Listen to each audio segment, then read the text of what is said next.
Ta pensée critique et ta réflexivité sont incroyables. Effet de caméra. Ta peau est blafarde et ton teint cireux. Tes yeux sont cernés. Et parfois tu parles comme si tu venais d'une autre époque. Tu bois trop, tu ne manges rien. Tu évites le soleil. En quelle année es-tu?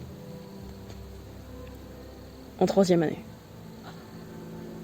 En 3e année, depuis combien de temps? Longtemps. Je sais ce que tu es. Dis-le. À voix haute, dis-le. Une thésarde en philosophie. Est-ce que tu as peur? Oui.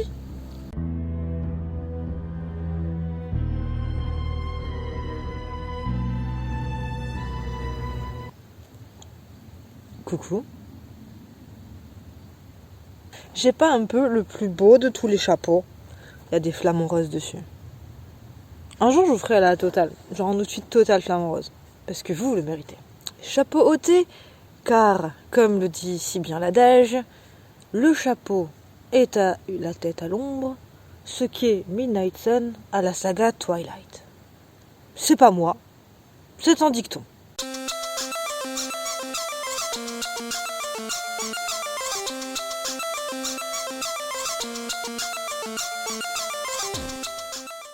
Durant l'été 2020 est sorti le tome 5 de la saga Twilight qui s'intitule Midnight Sun. Alors Midnight Sun n'est pas vraiment un tome qui fait suite à la saga, en fait c'est une réécriture du tome 1 du point de vue d'Edward Cullen, donc qui est le love interest, ou en tout cas le second protagoniste de la saga Twilight. Donc comme vous le savez peut-être, Midnight Sun est un projet avorté par l'autrice.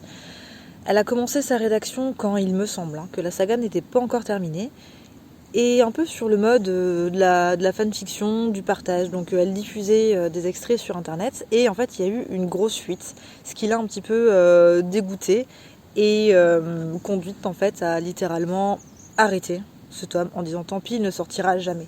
Donc au grand désespoir et désarroi j'imagine des fans qui attendaient vraiment impatiemment ce tome 1, enfin cette réécriture du tome 1. Donc c'est pour ça qu'en 2020 ou en 2019, je ne sais plus quand est-ce que l'annonce a été faite, en tout cas il y a eu un petit mystère qui entourait la nouvelle parution de Stephanie Meyer.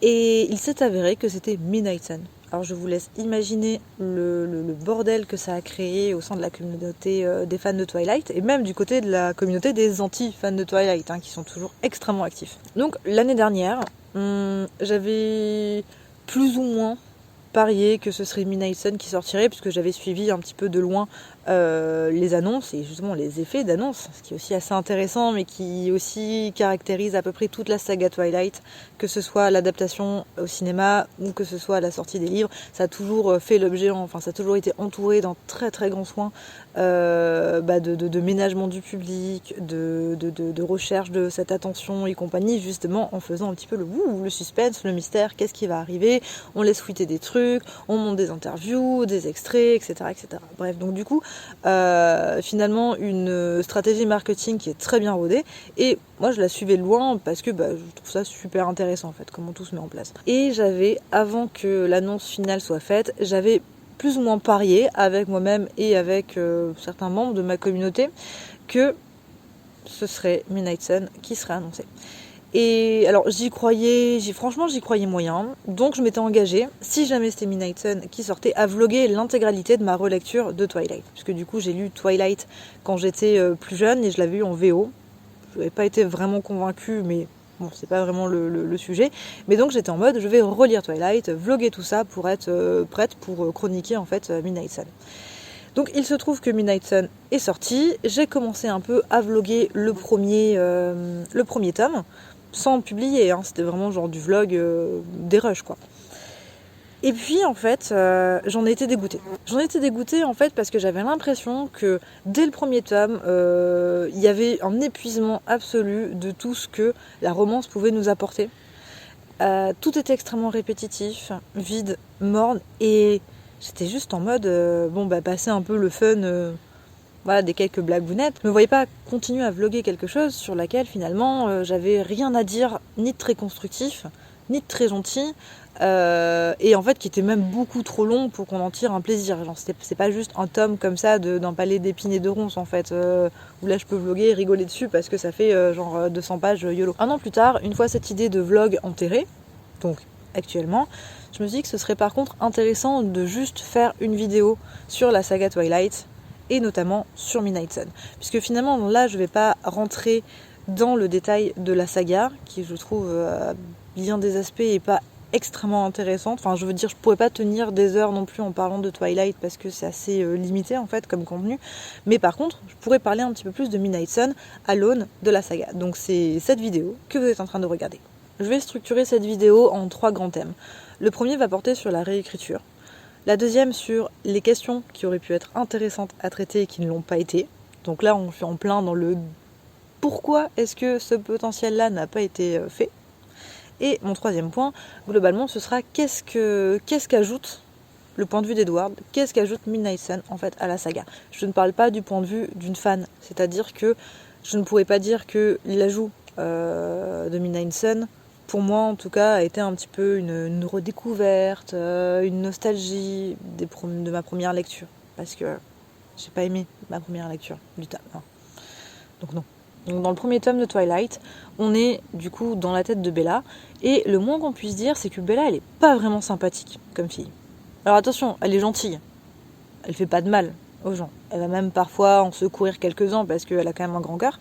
Mais elle est cynique, elle est blasée, elle est désagréable, elle est extrêmement critique sur les gens qui l'entourent. Voire même elle est condescendante, à plusieurs reprises elle est méprisante. Une bonne partie de ces verbes de parole, donc par exemple quand on dit dit-elle, en fait ça va être des verbes de grogne.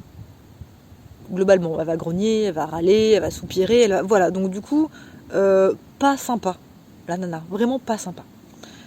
Pas grave, hein, c'est une construction de personnage comme une autre, hein, mais tout de même, ce qui est assez surprenant, c'est que dans le tome 1, réécrit, dans Midnight Sun, Bella est transformée. Bella est transfigurée. Bella, de la meuf désabusée, cynique qu'on connaissait comme héroïne depuis 4 tomes, là, c'est la meuf parfaite. Elle est douce, elle est gentille, elle est bienveillante, elle est vraiment genre, elle prend soin des gens, mais d'une gentillesse, vraiment genre adorable la nana. Et donc en lisant ça, j'étais juste en mode waouh. Donc en fait, c'est ça que peut faire un changement de point de vue.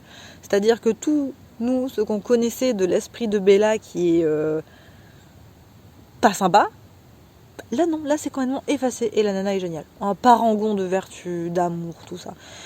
Donc c'est assez étonnant à lire. Et ça se rapproche d'ailleurs davantage d'une Bella qu'on connaît plus tard, un peu dans les tomes 3 et 4 finalement. Là je me demande si c'est fait exprès, un petit peu pour en rajouter sur le côté qu'Edward est absolument subjugué dès le début par Bella et que n'ayant pas accès à ses pensées, de suite il va la trouver, il va la doter en tout cas de toutes les qualités, en tout cas qu'il valorise lui chez une femme. Il y a à peu près toutes les femmes avec qui il est en rapport, avec qui ça se passe bien et qui ont des figures positives, c'est des figures qui sont très maternelles ou très bienveillantes en fait. Il n'y a pas de... Enfin voilà, je veux dire... Quand je parle de réécriture, le tome 1, enfin Midnight Sun, reste quand même dans la pure veine traditionnaliste et conservatrice en fait de toute l'œuvre de Twilight. Ça ne changera pas. Autre chose qui est assez étonnante, c'est que finalement le rythme a été plutôt respecté. C'est-à-dire que le tome 1 est un tome qui est extrêmement lent. Il ne se passe pas grand-chose entre les différentes scènes d'interaction entre Edward et Bella. Entre les deux, il se passe rien. D'ailleurs, ma première lecture, ou même d'ailleurs ma deuxième, qui m'a un peu réactivée, j'étais plutôt étonnée de voir à quel point il se passait rien. C'est-à-dire qu'il y a des journées entières de Bella qui sont décrites, il ne se passe rien. Alors c'est pas intéressant pour un sou. Il n'y a même pas un petit approfondissement du personnage, il n'y a pas une vraie enquête de découverte de l'identité d'Edward. En fait, il y a rien, quoi. Juste on s'emmerde et limite on est content quand arrive waouh, la scène d'interaction amoureuse en fait. Même si on n'aime pas ça, on est toujours en mode enfin il se passe quelque chose. Ça m'a beaucoup fait penser en comparant avec Le Prince captif où il se passe rien sauf les scènes d'interaction, et où on est presque content que les scènes d'interaction un peu cons arrivent, parce qu'on est en mode il se passe quelque chose enfin. Donc dans Midnight Sun, ça aussi ça a été repris, genre Edward, au lieu de vivre sa vie de vampire, de faire des trucs, il va nous re-raconter le tome 1 en espionnant Bella par l'esprit d'autres personnes. Donc évidemment, lui aussi, il a des interactions de son côté avec sa famille, donc pour un petit peu faire accepter sa romance, etc. à sa famille. Il va avoir à régler 2-3 trucs, mais ça reste quand même extrêmement anecdotique. Tout ce qu'il va faire, globalement, c'est stalker, regarder et voilà, et attendre que Bella vienne vers lui, fasse quelque chose, dise quelque chose.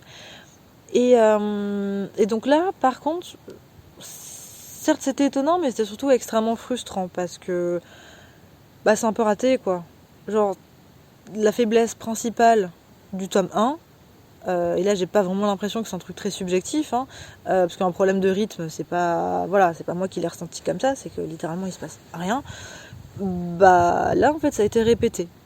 Et même pas répété en mode le vampire s'emmerde aussi de son côté, c'est genre le vampire s'emmerde en regardant la nana qu'il aime. Donc je dis s'emmerde, non il s'emmerde pas, il est absolument ravi, justifie même ses comportements de voyeur. Pourquoi pas. Un des autres choix effectués par l'autrice pour Midnight Sun, ça a été de reprendre mot pour mot les interactions qu'il y avait entre Edward et Bella dans le premier tome. Et comment dire que le lire une fois, c'est un peu chiant, parce que les dialogues sont extrêmement plats.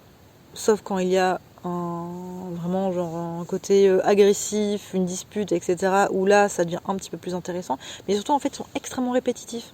Et c'est-à-dire que d'un dialogue à l'autre, d'une scène à l'autre, d'une interaction à l'autre, on va avoir exactement les mêmes thématiques, les mêmes enjeux, pratiquement les mêmes mots, les phrases tournées un peu pareil. Et juste, en fait, c'est un espèce de brassage incessant des mêmes choses. Et là, au lieu d'apporter un éclairage avec un point de vue qui serait celui d'un mec qui vit depuis genre 70 piges, c'est la même chose en fait, rien ne bouge. Ce qui fait que les dialogues sont littéralement interchangeables. Je m'étais amusée, j'avais fait l'expérience, j'en avais pris un qui se passait au milieu, un qui se passait à la fin. On enlève les 2-3 trucs de situation spécifiques. Fais les inverses, ça change littéralement rien à la compréhension en fait, au sens global. Pour dire en fait qu'il n'y a aucune évolution discursive en tout cas entre les personnages. Ils restent systématiquement sur leur position avec les mêmes idées et c'est agaçant en fait parce que rien n'est jamais résolu. Et du coup Midnight Sun reprend ça et même l'amplifie parce qu'en plus ça accompagne l'espèce d'idée d'immuabilité, d'immobilité du vampire en fait qui ne peut changer, qui est bloqué, sauf bien sûr quand il est amoureux. Sauf que ça justement c'est pas performé puisque même s'il a été transformé par l'amour dans le tome 1, donc c'est vraiment l'idée globale, hein. Il y a un truc qui se produit en lui à un niveau cellulaire, une espèce de scène avec le feu qui court, qui est plus qu'une métaphore amoureuse en fait, qui a un vrai changement, un vrai affect biologisé on va dire. Donc malgré ce changement, malgré cette transformation, on n'a rien. Il n'y a rien qui suit, en fait, dans les discours et dans les échanges du point de vue d'Edward. Il n'y a même pas une petite pensée ou un petit truc qui pourrait nous dire « Ah, il y a peut-être un déclic, ça va peut-être progresser comme ça. » Donc,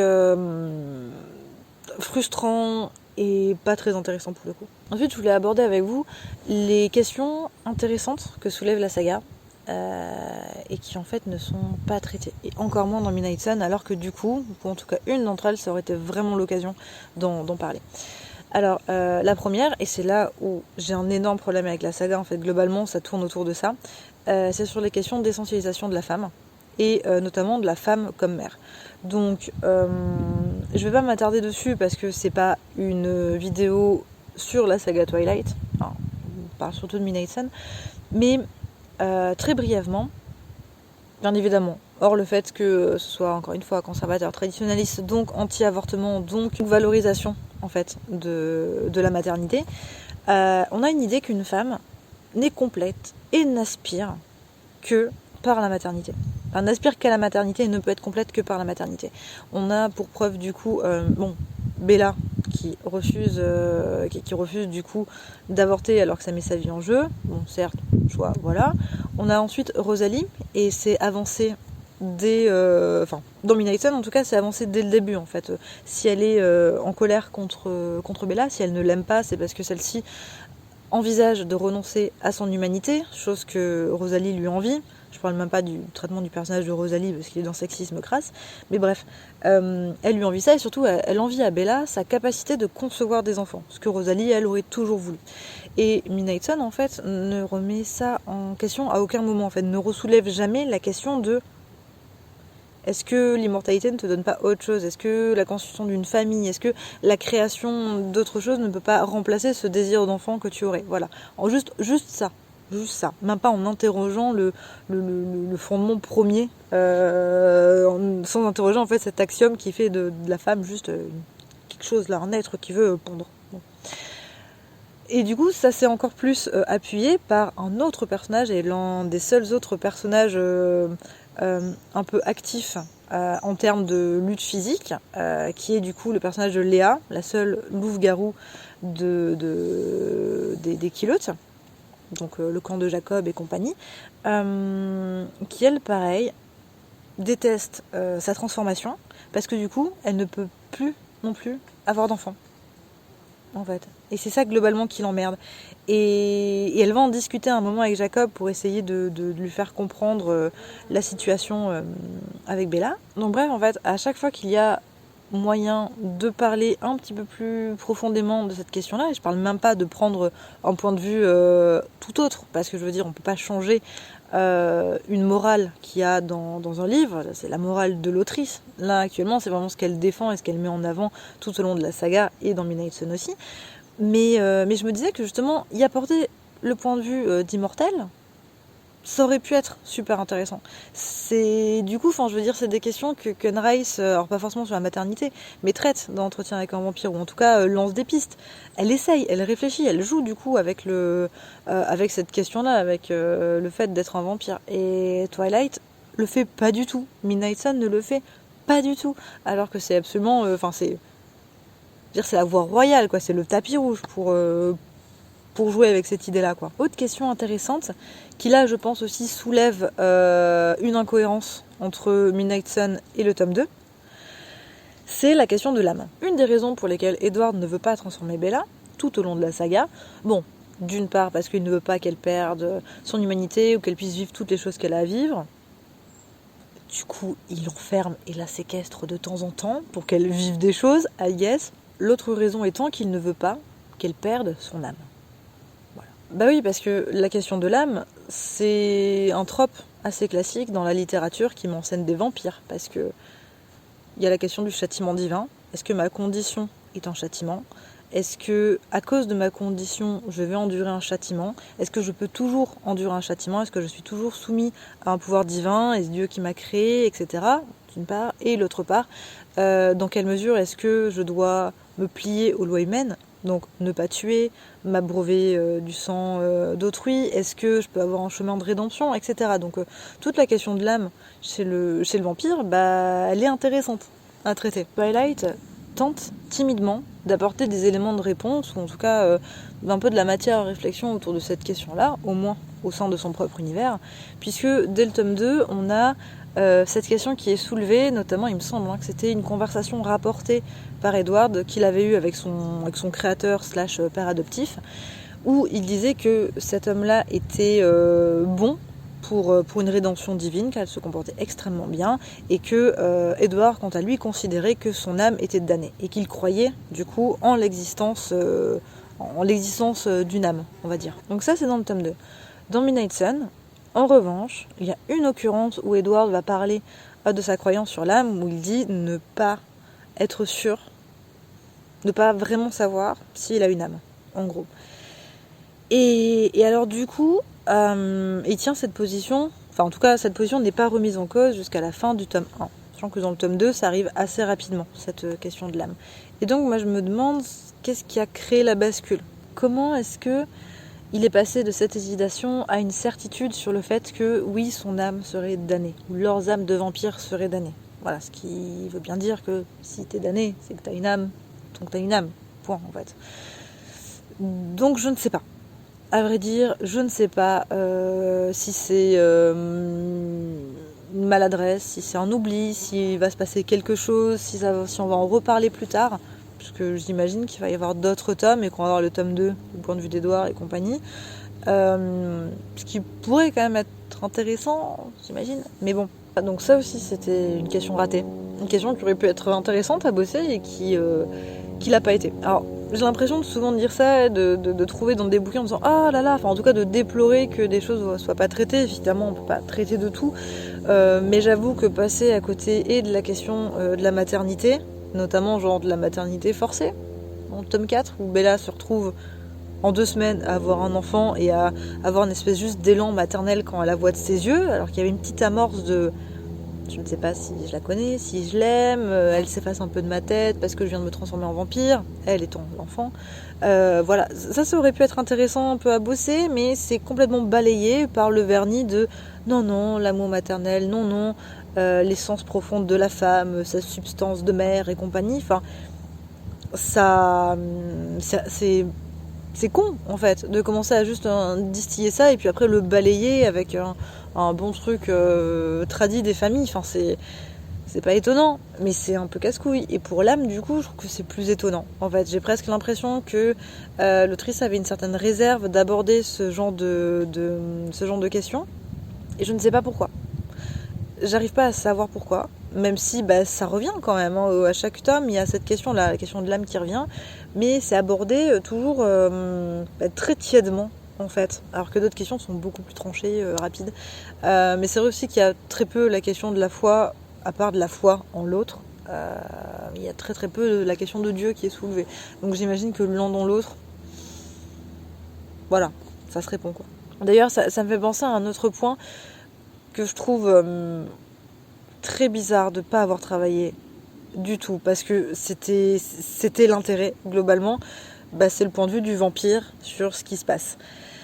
Alors je veux dire, en termes de description pure, les seules descriptions qui vont être entre guillemets propres à un esprit vampirique qu'on a dans Midnight Sun, c'est tout ce qui va avoir tout ce qui est relatif au sang. Le battement de cœur, enfin le souffle aussi, battement de cœur, les joues qui vont rougeoyer, la jugulaire qui va se voir un peu et qui va battre, comme ça. Ça c'est cool, je veux dire, comme description. C'est bien. Un bon point. Sauf qu'en fait, c'est aussi des trucs qui sont dits dans le tome 1, mais du point de vue de Bella, qui elle va décrire ses propres symptômes. Le cœur qui bat, le souffle, le fait d'avoir le sang qui va vriller au niveau des tympans et provoquer du coup un peu un déséquilibre, une absence de sens, etc. C'est con de réutiliser littéralement le même procédé qu'il y avait dans le 1 alors que c'est un point de vue d'humaine, alors que là il y a un vampire sous la main qui voit tout mieux, qui sent tout mieux, qui... Alors voilà. Et je sais, enfin, oui, c'est difficile de d'écrire 600 pages, parce que Midnight Sun fait 600 pages, c'est presque le double, en fait, du premier tome de Twilight. C'est dur, en 600 pages, d'essayer de se renouveler, d'essayer d'imaginer ce que c'est d'être un être qui a autant de stimuli en même temps, mais là, la question ne se pose même pas, la question n'est même pas traitée, et ça, c'est juste une lacune, je pense, quand on prend la décision de faire un point de vue avec un personnage très différent, là rien ne le caractérise. C'est vraiment con. Je suis pas certaine de pouvoir savoir qui parle si on me met 2 extraits où il n'y a pas de prénom, il n'y a pas d'adjectif qui peut me dire si c'est un garçon ou une fille qui est en train de parler. Je suis pas sûre que une page de Midnight Sun et une page du tome 1 de Twilight, je sois capable de dire qui est à qui. Tellement en fait les descriptions sont les mêmes. On en vient maintenant à qu'est-ce qu'apporte Midnight Sun à la saga Twilight. Une bien bonne question. Et comme ça, là, d'un coup d'un seul, j'aurais envie de vous dire, rien. Rien du tout. Mais j'ai essayé de trouver 2-3 trucs. Concrètement, j'en ai trouvé 2. C'est déjà pas mal. Alors le premier, c'est, comme je l'ai dit, une nouvelle Bella. On voit une nouvelle Bella qu'on connaissait pas. Donc c'est plutôt cool. Cherche Bella. Et ensuite, la deuxième, je me suis creusé la tête. J'étais en mode, est-ce qu'on en apprend un petit peu plus sur l'univers des vampires, sur le fonctionnement des pouvoirs, sur les différents clans? Non. non, on n'en apprend pas davantage. Pas davantage en tout cas que ce qui existe dans le tome 4. Ce qui, j'avoue, là c'est quand même un de mes plus gros points de grogne, puisque du coup le tome 4 ça finit vraiment, c'est les Avengers des vampires. Mêlé avec un petit peu genre de la communauté de l'anneau, en mode non, moi je vais t'aider à défendre, tatitata. Bref, des trucs qui sont complètement ridicules, sortis de nulle part, mais au moins divertissants. Le tome 4 au moins a le mérite d'être un petit peu punchy, un peu machin, même s'il est un peu ridicule, mais au moins il bouge quoi, il se passe des trucs, il y a des gens, on parle, c'est cool. Donc là en fait le tome 1 de Midnight Sun du coup reprend pas ça, alors qu'on est en plein dans Edward qui connaît d'autres vampires et qui a fréquenté d'autres vampires. Et en pensant à ça, je me suis rappelé que si quand même, je suis médisante, il y a un truc que Midnight Sun apporte sur cette question-là. Alors déjà, la saga est construite de sorte à ce qu'il y ait un rétrécissement de l'univers progressif. C'est-à-dire que tome 1 et tome 2, on a le lycée, la maison de Bella, la villa des Cullen, la Plush, qui est du coup la zone loup-garou, on va dire. On passe aussi par 2-3 grandes villes, genre Seattle, New Angels ou Newport, ou je sais plus exactement quel est le nom de la ville qui est pas très très loin de Forks. Bref, du coup, il y a une existence d'autres lieux, même si ça reste quand même très très très petit, il y a d'autres lieux qui existent. Deuxième tome, ça se rétrécit un petit peu parce que les autres grandes villes sont pas vraiment sollicitées, on va dire. Alors là, le tome 3, on se réduit globalement à la villa des Cullen et la Plush. Ça va pas de problème. Il y a un petit détour de temps en temps par-ci par-là, mais ça reste quand même très concentré à cet endroit-là. Tome 4, vraiment, on est sur la villa des Cullen. Bon, j'exagère, hein, forcément, mais je veux dire, en termes de pages qui sont accordées à tel ou tel endroit, on a vraiment un rétrécissement. Ce rétrécissement géographique, en fait, il témoigne d'un rétrécissement autour du foyer. Le foyer des vampires, celui qu'on a créé en étant bien marié, en ayant eu un enfant. Donc, pouc, le seul endroit finalement où il peut se passer de l'aventure et où il va se passer de l'aventure, c'est le foyer, c'est la zone du foyer. Je veux dire, majoritairement, évidemment. Dans le tome 4, il y a d'autres lieux dont on parle. Et un des lieux qui m'a toujours intriguée et sur lequel, en fait, j'aurais aimé qu'on s'arrête un petit peu plus dans les différents tomes, c'est l'Alaska. Puisque du coup, assez rapidement, l'existence d'autres tribus, d'autres clans plutôt, comme les Cullen est dévoilée. Donc, il y a d'autres vampires végétariens, notamment un clan avec lequel ils ont des liens plutôt étroits et qui sont en Alaska. C'est un peu loin, mais pour un vampire, c'est pas grand-chose. Hein. Du coup, voilà, moi je voulais avoir un peu d'Alaska. Dans Midnight Sun, j'en ai eu. On a, je crois, 2 scènes qui se déroulent en Alaska avec Siobhan, je crois qu'elle s'appelle, la chef de ce clan-là. Et tiens, d'ailleurs, j'y pense aussi, ce clan-là, au niveau de la question de la maternité, tout ça, elles aussi, elles ont des bails avec les enfants. Voilà, avec genre les enfants immortels, tout ça, le tabou absolu, le choc, d'être une mauvaise mère, parce que, enfin, bref. Je suis fatiguée. Bref, donc on peut juste dire que Midnight Sun, ça apporte un petit peu de fraîcheur. Blague, Alaska, neige, froid. Ça apporte un peu de fraîcheur du coup avec l'Alaska. Sur 2 scènes.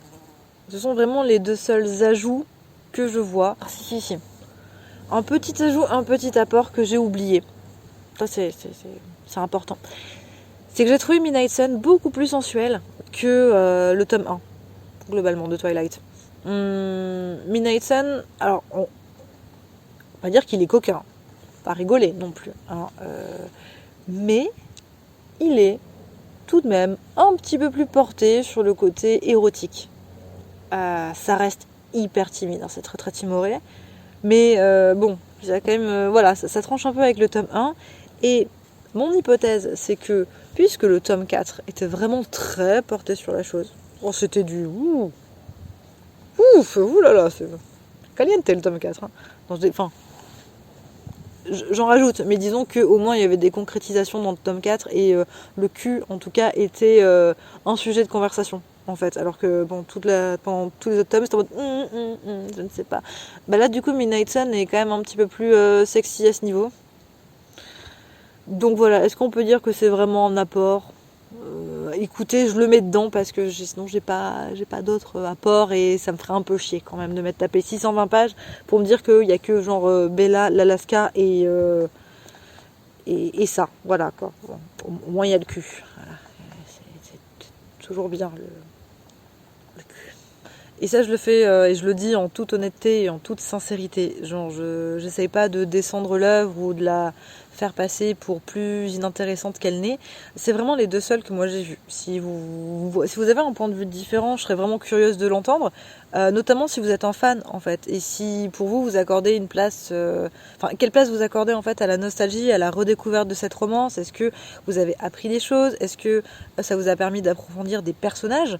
C'est vraiment une question que je me pose parce que moi j'ai pas vu justement. Au contraire, j'ai juste vu une immuabilité des personnages et un côté très très figé dans leurs réactions qui m'a pas convaincu en fait. Je pense que ce dernier point sur l'apport de Midnight Sun à la saga Twilight fait globalement un bon résumé et une bonne conclusion en fait à ce que je voulais dire. Donc si je le résume rapidement, Midnight Sun, très personnellement, je vois pas ce que ça amène. Parce que j'ai pas de nostalgie autour de Twilight, parce que les personnages, si ce n'est le personnage de Bella qu'on peut voir, qu'on peut interpréter différemment à partir du moment où on n'est plus dans sa tête, sont... Enfin voilà, par ce point-là qui est un peu intéressant, je vois pas l'apport. Ce qui est globalement très dommage quand on sait que Stephanie Meyer a toujours soutenu l'écriture de fanfiction, a toujours soutenu le fan art, a encouragé en fait ses fans à se saisir de son univers et en faire quelque chose, à l'approfondir, à jouer en fait avec les personnages et voir qu'en fait elle-même ne le fait pas et en fait se borne à juste reproduire et les faiblesses et en fait à reprendre littéralement la formule du premier tome sans prendre de risques, sans tenter quelque chose, sans jouer en fait avec la figure de vampire qu'elle a décidé de créer pour Twilight. Bah, je trouve que c'est juste dommage en fait. Et s'il est vrai que si ça avait été écrit au moment, lorsque la saga n'était pas complète, si c'était vraiment le projet avorté tel quel, ça serait peut-être entendable parce qu'on n'est pas le même auteur une fois qu'on a commencé une saga et une fois qu'on l'a fini. Mais là, il n'y a pas vraiment d'excuses, puisque la saga est finie et que ça faisait, je sais pas, peut-être 10 ans, 9 ans, je crois, que le dernier livre était sorti, un truc comme ça. Et elle a forcément retravaillé, elle a repensé Midnight Sun. Et pour donner ça, en fait. Donc j'avoue que j'ai vraiment eu l'impression de perdre mon temps et ça m'arrive vraiment pas souvent quand je lis des bouquins. J'ai toujours l'impression que je vais en tirer quelque chose et là, lire les 600 pages de Midnight Sun, j'étais presque d'un bout à l'autre. Non, je perds mon temps. Ça ne m'apporte rien, ça ne me donne rien. Et si je peux dire littéralement juste un petit mot de fin, même si je trouve que l'intégralité de la saga Twilight est vraiment moyenne, voire certains tomes sont carrément médiocres, que tout ce qui est tradit conservateur à l'intérieur est à jeter à la poubelle littéralement, que j'exècre une bonne partie des propos et de la morale qui sont dans cette saga. Je suis quand même contente que cette saga existe, ne serait-ce que parce que elle a vraiment créé une émulation et individuelle et collective, autant au niveau des fans que des anti-fans. Elle a je pense qu'elle a aussi ouvert la voie à une prise de risque éditoriale sur la romance plus ou moins sexy, plus ou moins sensuelle, sur les vampires ou sur les créatures mythologiques, ou même en fait je pense que pour le young adulte c'est quand même bien que Twilight soit arrivé un peu en mode bulldozer. Ça a vraiment permis de créer et d'élaborer un champ, donc tant mieux quelque part. C'est pas pour ça que ça en fait une une super bonne œuvre globalement. Donc c'est juste pour vous dire qu'en commentaire, merci tout de même de respecter l'existence de ce livre et de ne pas appeler à des autodafés comme j'ai pu le voir sur différents forums. Le truc c'est un peu extrême en fait pour une œuvre qui certes a fait date, passera peut-être à la postérité comme exemple d'un grand succès commercial, mais probablement pas pour ses qualités littéraires quoi. Bon et bien jeunes gens, je vous dis à bientôt. Ah ça gratte. Un moustique qui m'ont défoncé. Je déteste le moustique. Bon les mouches ça suffit maintenant. Qui veut un coup de berk? Personne. Non. Oui, je vais passer des heures à juste filmer où je suis en train juste de me gratter jusqu'à ce que l'épuisement de la batterie s'en suive. Ça arrive à tout le monde. Pas du tout. Donc, je disais,